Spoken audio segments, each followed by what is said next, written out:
Bem-vindos a essa série especial sobre a obra, a vida e também a pré-candidatura a deputado federal do professor, amigo querido, companheiro Vladimir Safatli. Então vamos fazer aqui uma série de perguntas, falar um pouco sobre a obra, falar um pouco sobre o Brasil. É isso que a gente espera dessa série.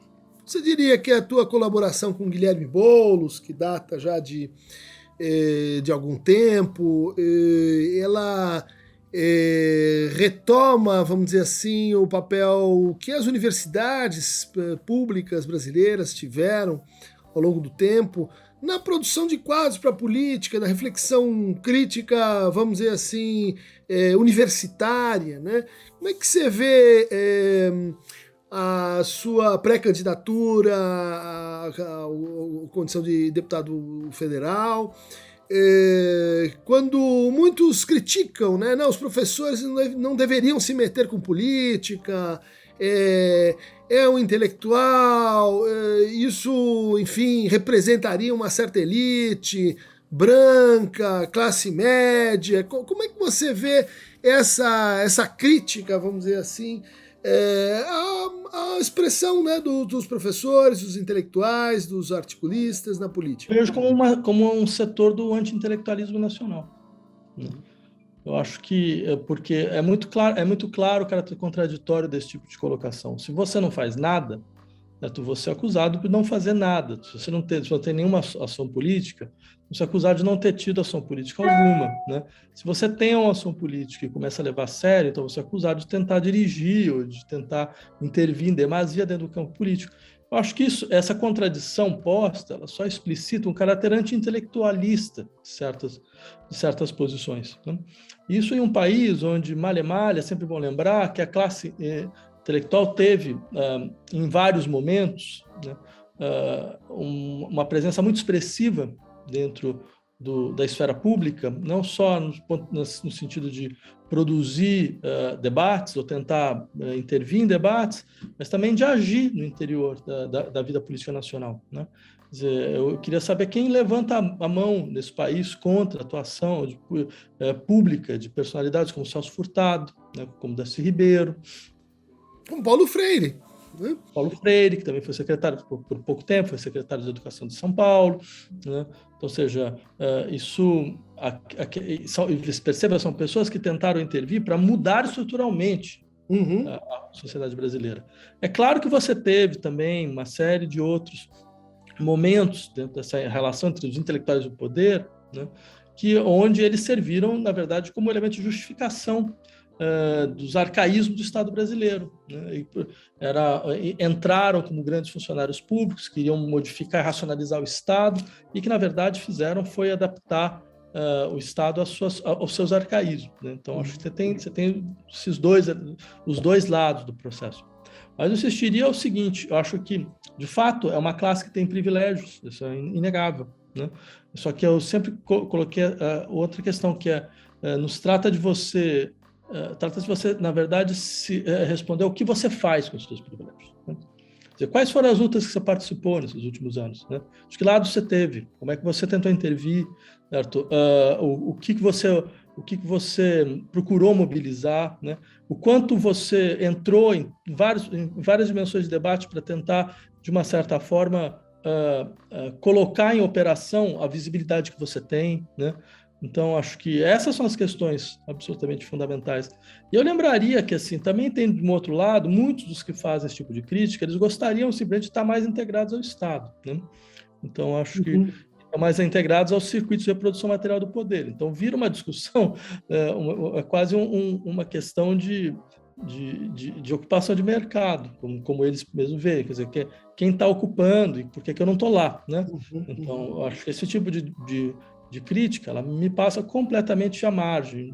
Eu acho uma crítica que eu acho completamente irrelevante. Agora, tem outras, claro, não são só essas, que vão insistir nas alianças necessárias para se quebrar uma estrutura de poder, né, que ela produz exatamente todas essas formas de exclusão que você descreveu, né? Essas formas de exclusão ligadas a gêneros, ligadas à classe, ligadas à raça, que são constituintes da história brasileira. E dentro desse processo de aliança, né, eu lembraria que o setor da classe intelectual sempre teve a luta por alianças com as classes populares. Né?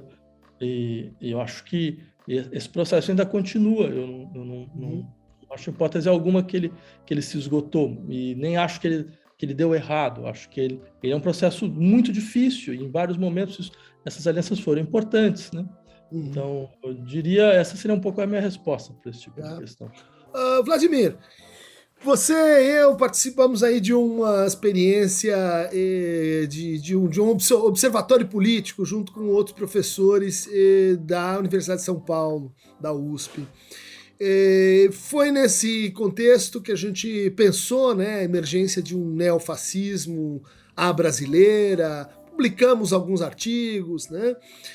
Mas acho que ficou claro ali que tínhamos dois problemas, né? O primeiro é Bolsonaro, e o segundo é o bolsonarismo, enquanto discurso, enquanto forma de vida, enquanto emergência de um novo ator político, ou um velho novo ator político, né?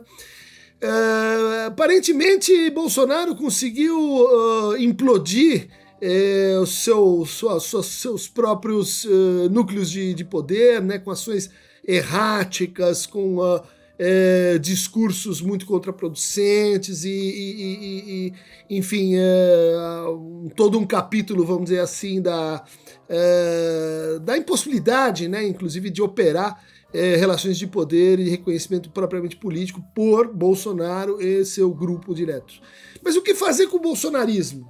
Como vamos tratar esse discurso, essa forma de vida, na condição assim de pré-candidato a deputado federal pelo PSOL, e na perspectiva de que o bolsonarismo não vai acabar depois de 2 de outubro, né? Então, eu diria, na verdade, Cristian, pelo menos essa é a minha leitura, eu acho que sequer Bolsonaro está enfraquecido dentro desse processo, né? Ele conseguiu alguma coisa da ordem do indescritível. Realmente, ele chega com 30% de intenção de voto antes do processo eleitoral, ou seja, ele vai crescer ainda mais, porque o processo eleitoral, o candidato do governo cresce, isso é muito natural, ele tem mais estrutura, né? Isso depois de uma gestão catastrófica da pandemia, isso depois de uma gestão catastrófica da economia, ele não entregou nada, não, ele entregou, mas não para a população, ele entregou para os setores que realmente o apoiam, né? Isso ele fez de uma maneira absolutamente exemplar. Eles não têm nenhuma razão de ser contra Bolsonaro. A prova maior é essa, que a gente acabou de ver o presidente do Bradesco fazer um vídeo absolutamente deplorável, né? Onde faz uma espécie de testemunhal sobre o seu tempo enquanto membro do Exército Nacional, né, no seu tempo de alistamento, e que no fundo a gente sabe muito bem, ou seja, o presidente dos maiores bancos do Brasil, no momento em que as Forças Armadas se transformam em um ator político no interior do campo eleitoral, ele faz uma sinalização muito evidente. Isso demonstra o apoio que o Bolsonaro tem, né? Um apoio forte, né? Então, isso explicita, a meu ver, 2 coisas. Primeiro, ele age politicamente muito bem, né? Ele está longe de ser alguém inábil politicamente, né? Ele tinha entendido desde o início que o Brasil era um país ingovernável. Não se tratava de tentar governar o Brasil, né? Tratava-se, na verdade, de criar um governo contra o Estado, né? E até o momento em que você pudesse impor uma ruptura institucional. Só que essa ruptura pode vir de 2 formas. Ela pode vir da forma de um golpe tradicional, que isso não está descartado, né? Isso sempre teve no horizonte desses últimos anos, né? Claro, mas as condições não estavam dadas, mas as condições podem mudar, né? Ou uma espécie de autoritarismo furtivo, que é o que ele fez, né? Que você vai paulatinamente degradando o debate político, mesmo as garantias da democracia liberal, né, que já são muito poucas, né? Então, até o ponto que você vai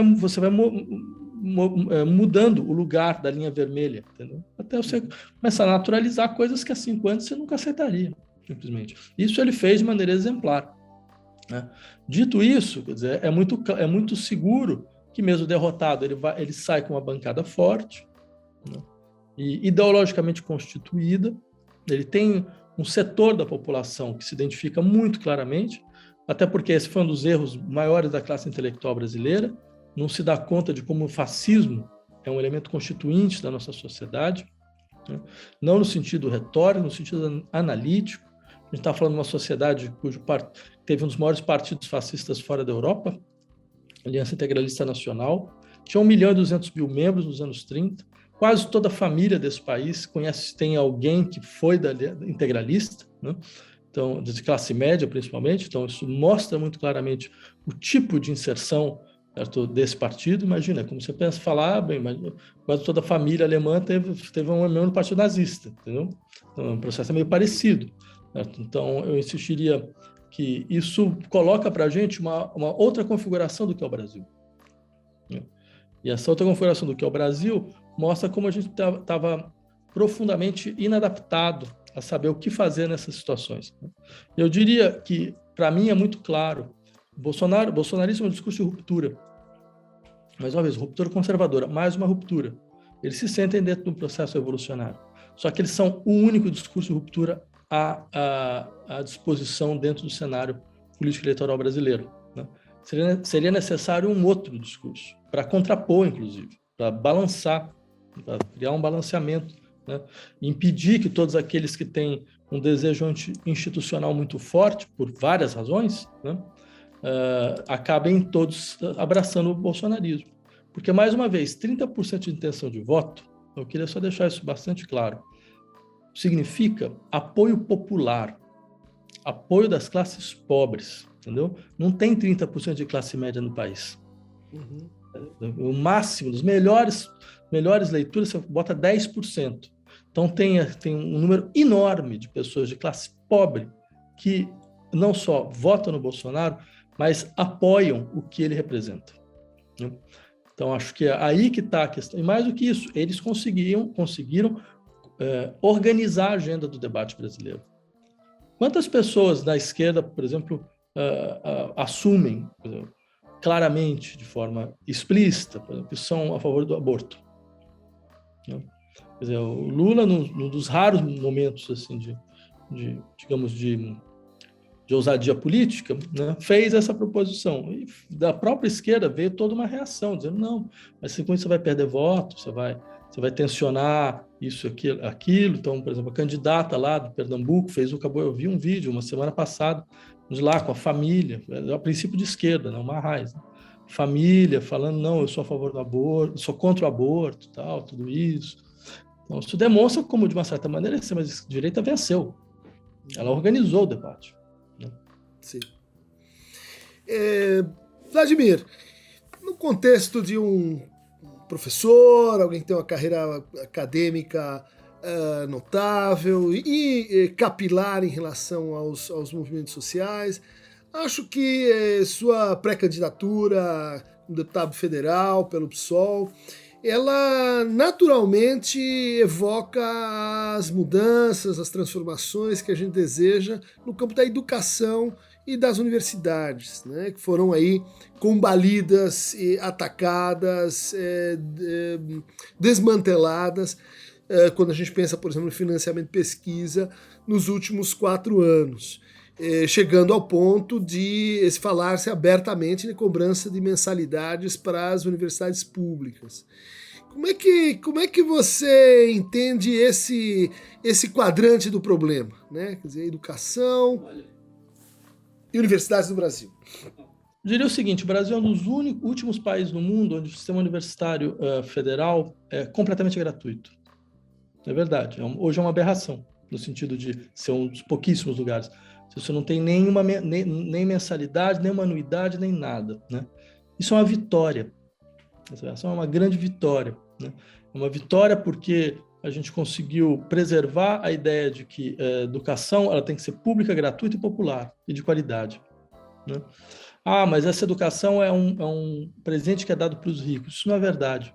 As pessoas deviam parar de falar coisas sem saber o que falam e procurar os números, né? Os números são muito claros. Só para pegar uma das universidades que seria mais elitista, a Universidade de São Paulo, a nossa, 60% dos nossos alunos e alunas vêm de famílias que ganham até 10 salários mínimos.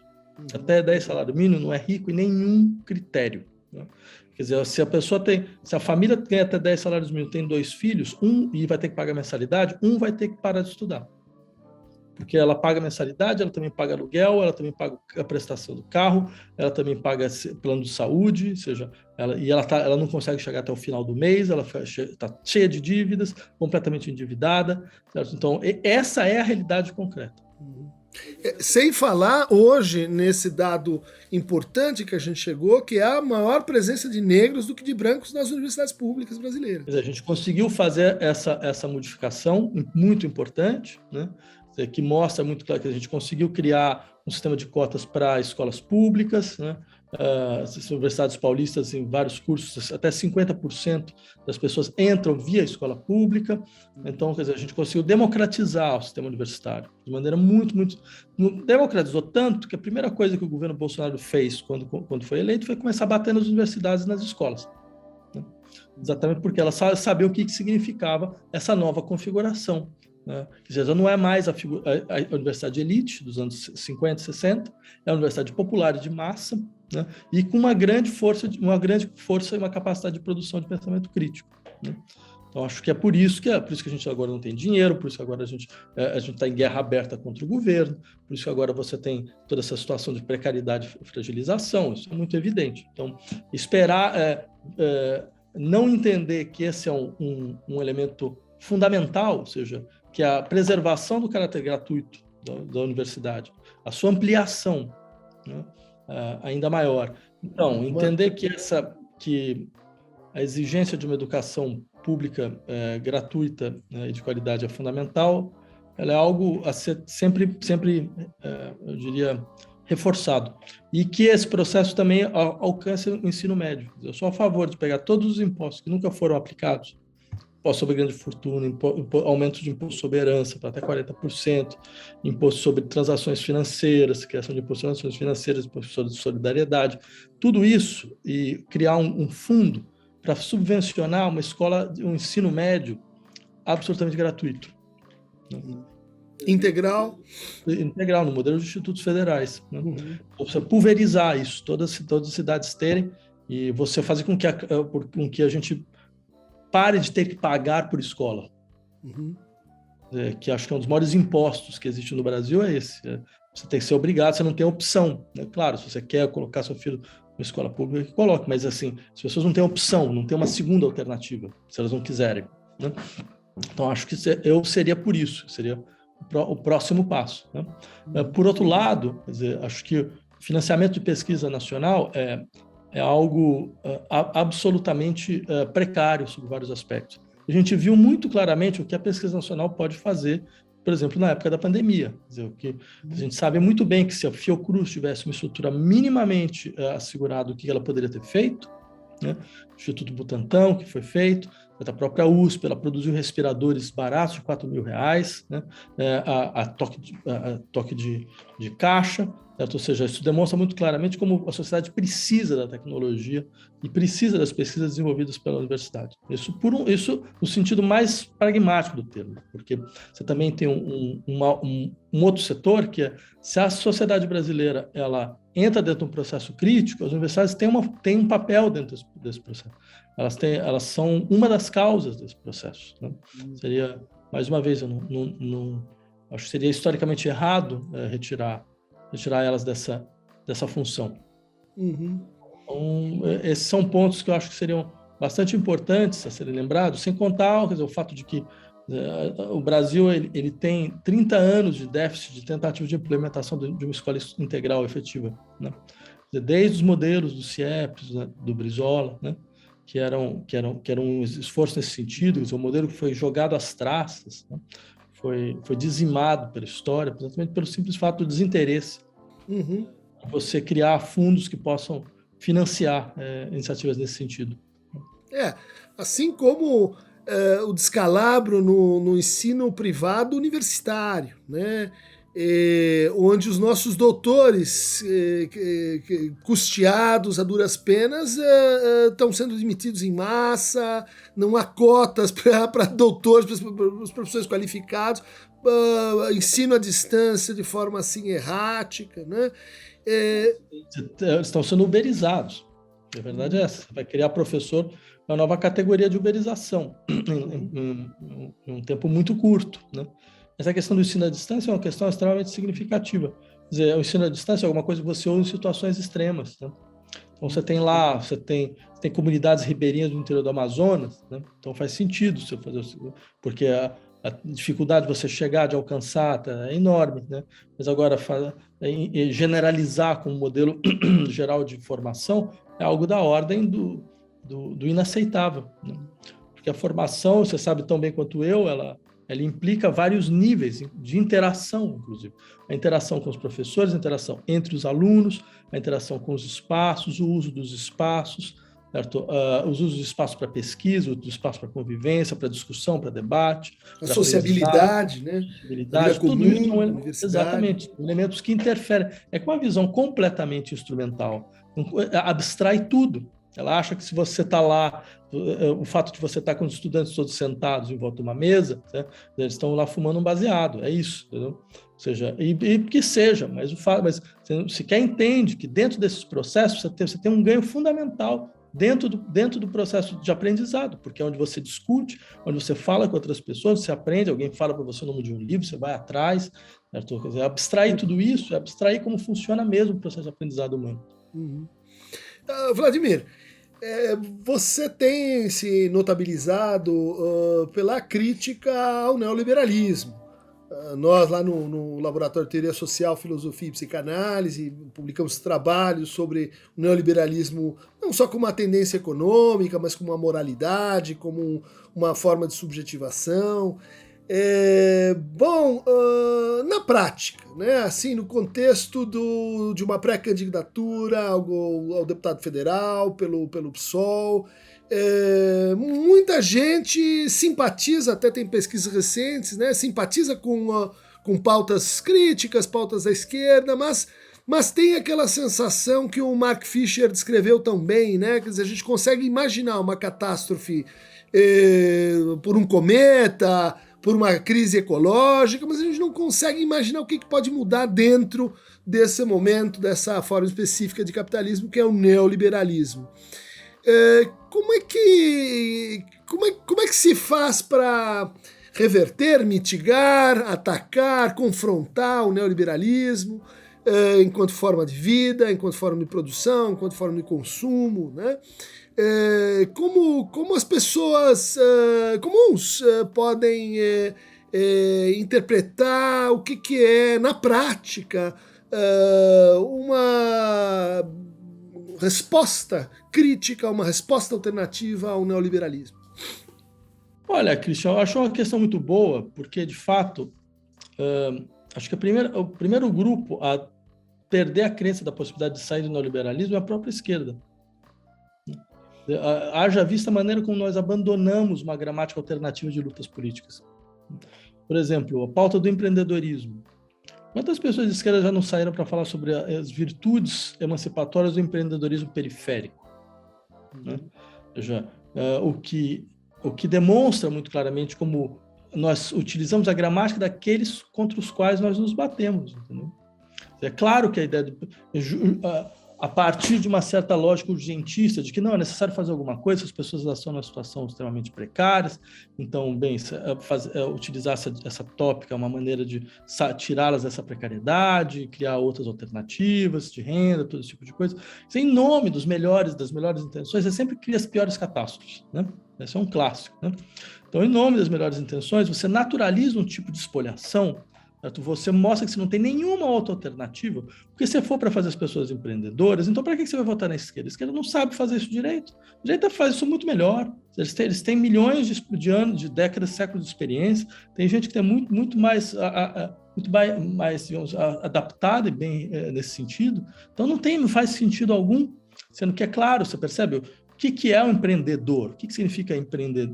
Significa integrar um tipo de lógica que não é a lógica da racionalidade econômica, pura e simples. Porque não se trata só de uma racionalidade econômica. O empreendedorismo é uma forma de violência.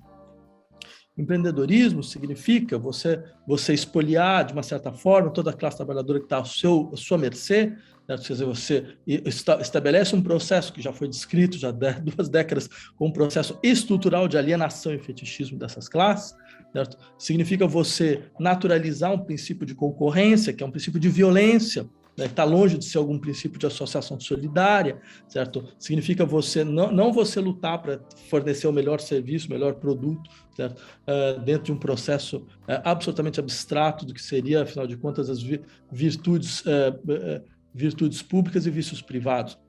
Significa você organizar sob a forma do conglomerado, do monopólio, se organizar dessa maneira, para barrar, paralisar todos os outros processos, digamos, de produção, para que você consiga impor um processo que, ao mesmo tempo, menos oneroso, né, mais barato e mais lucrativo. Né? Então, eu assistiria só para pegar entre um dos pontos. Se enquanto a gente não conseguir modificar, de fato, ou construir uma outra agenda de processos de luta, isso vai ser totalmente impossível. Uhum. Mas você, por exemplo, colocaria nessa outra agenda de luta coisas como as cozinhas coletivas, as ocupações, outras políticas alimentares, a gente sabe que voltou a fome, outras formas de gerir e se fazer circular o dinheiro. Você sabe que eu tenho essa crítica, né? Quer dizer, uma esquerda que não odeia o dinheiro, não seja percebida assim, né? Como uma esquerda ressentida, né? A qualquer coisa que passe pela prosperidade, pelo enriquecimento, pelo acréscimo, né? E pelo contato com o dinheiro. Então, esse é um ponto interessante, Christian. Talvez a gente tenha alguma divergência aí, porque eu defenderia, assim, um ódio estrutural ao dinheiro. Como uma expressão máxima de um tipo de degradação da atividade humana à condição de trabalho produtor de valor, né? E uma degradação máxima, digamos, do tempo humano, como tempo da produção, né? Eu sou muito simpático a todas essas outras formas de atividade que insistem no caráter, eu diria, impróprio do que se produz, ou seja, não se produz propriedades, se produz bens comuns que vão circular, não como propriedades de alguém, mas que estão submetidos ao uso, mas não ao uso e ao gozo no sentido da posse, né? Então, uma apropriação que não é possessão, né? Eu sei que isso pode ser só abstrato em alguns contextos, mas eu insistiria que isso que hoje é abstrato pode se tornar algo muito concreto em um curto prazo de tempo. Eu diria essa questão do ódio ao dinheiro porque o dinheiro não é só o dinheiro é o dinheiro, é a sua acumulação, né? E ele é a organização da atividade a partir da sua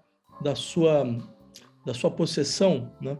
E eu acho que as pessoas elas já são obrigadas a se degradar exatamente por isso, entre outras coisas porque elas poderiam desenvolver atividades que elas não têm valor, elas não produzem valor no sentido mesmo do valor financeiro, do valor de acumulação do capital, né, do valor de gestão, de produção do capital, né, quer dizer, não servem para produzir capital, né? E eu acho que você pode falar, mas tudo acaba sendo integrado o processo de autorregulação do capital. Eu diria esse tipo de colocação, não é que eu estou dizendo que seria a sua, mas eu digo assim, é uma crítica clássica que se faz, né? Esse tipo de colocação, ela me parece um tipo de colocação equivocada, né?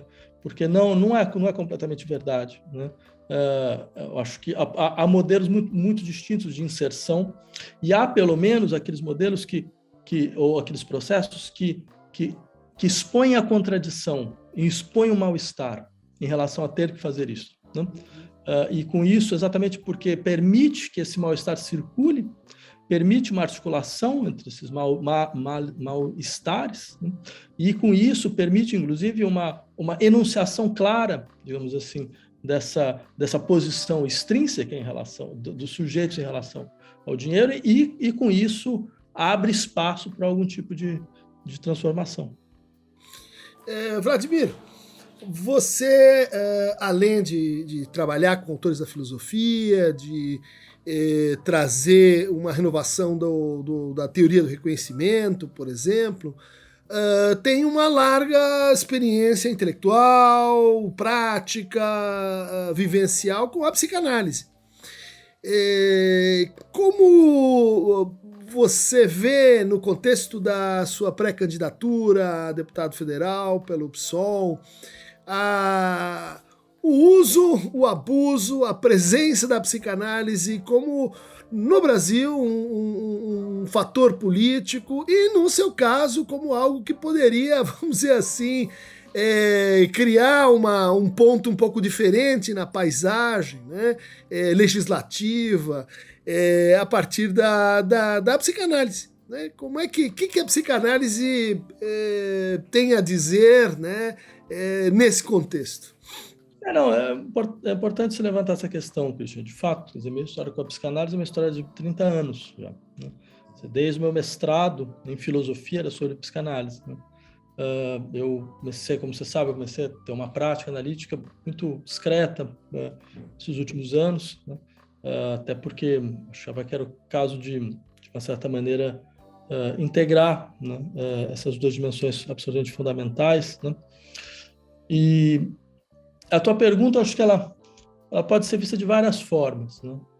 O Lacan tem uma colocação muito interessante, onde ele fala mais ou menos, bem, o que se pode esperar da análise psicanálise dentro do campo político?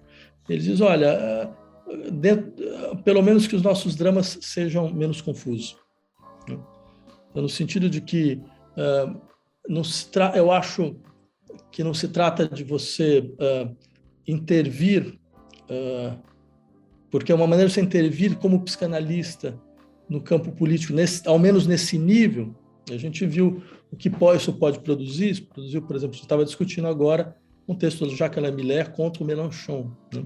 Que, além de ser metodologicamente equivocado, né? Ele fala, mas o Freud também fez isso com Wilson, né? Naquele texto do Bullitt, que ele escreveu juntamente com Bullitt. Mas não é por acaso que o texto sequer está nas obras completas, né? A gente percebia que o texto ele tinha problemas de método. Quer dizer, você não analisa alguém que não é seu analisando, né? Você não tem nenhum acesso direto, entendeu, ao que é de fato as formações do inconsciente do sujeito. Você lê discurso, você lê texto, né? E ele levanta também, mas o Lacan fez isso quando ele analisou a biografia que o Deleuze escreveu sobre o Gida, né? E o Freud fez isso quando ele pegou o texto do Schreber. Sim, é verdade, mas isso produz a limitação, por exemplo, um pouco da teoria freudiana da paranoia, porque ela, de fato, ela é baseada num texto, né? Ela não é baseada numa experiência clínica, então ela não é baseada sequer numa experiência de um processo de cura, né? Ela é baseada na interpretação de um livro, né? De um livro de memórias. A gente sabe o que é a escrita de si e o que é a experiência de si. Tem ninguém melhor do que você para saber a distinção entre os dois níveis, né? E no caso do Lacan não esperava fazer nenhum tipo de determinação patológica do Gida a partir de uma biografia escrita por um terceiro. Então, ou seja, do ponto de vista metodológico, é totalmente, eu diria, absurdo. Do ponto de vista político, é desprezível, porque foi uma intervenção que procurou patologizar uma posição política, né? E uma posição política que ela é completamente inserida dentro da dinâmica democrática mais ou menos normal das democracias liberais que a gente conhece. Sei lá, a posição como do Mélenchon é uma posição de social-democrata tradicional clássico. Nada mais do que isso. Ele é um social-democrata honesto, que tem muito poucos hoje em dia, entendeu? Talvez não tenha mais ninguém. Então, ou seja, já é algo completamente indescritível, além do que é moralmente deplorável, porque você não expõe a sua posição política clara, você utiliza a psicanálise para fazer isso, né? Eu diria, é claro, a gente tem todas essas... É uma tendência um pouco de fazer... digamos, psicobiografias, né? Isso já vem de longe. O Sterba fez uma psicografia do Beethoven, por exemplo, né? Mas também é uma coisa que eu sempre critiquei, eu sempre achei que isso nunca funcionaria, né? Sei lá, Maria Bonaparte fala do Baudelaire, né? Então, mas eu entendo isso muito como um negócio vinculado a um certo momento da história da psicanálise, né? A gente faz isso cada vez menos. Outra coisa é você analisar a estrutura patológica de certos, assim, de estrutura patológica de certos vínculos sociais, né? Como a gente fez, por exemplo, ao analisar o fascismo como uma estrutura paranoica, né? Mas em hipótese alguma passou pela cabeça de alguém analisar o Mussolini ou o Hitler como paranoico, né? A gente não faria o menor sentido, a gente não sabe, né? Alguém ouviu ele no divã? Então, como é que a gente pode chegar a alguma coisa nesse sentido? Então, isso por um lado, acho assim. Então, eu acho importante que nesse nível a psicanálise se ausente mesmo, né?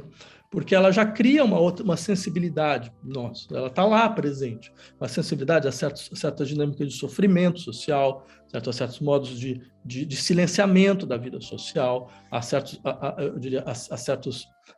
traumas, a maneira como os traumas se constituem. Como tinha dito, você fez uma intervenção, acho absolutamente admirável, né, no passado, quando insistiu o que significa o impacto de uma sociedade sem luto, o trauma de sociedade sem luto, onde as mortes elas não são contabilizadas, não são sequer reconhecidas do ponto de vista social. E isso eu acho uma intervenção psicanalítica absolutamente irretocável, né?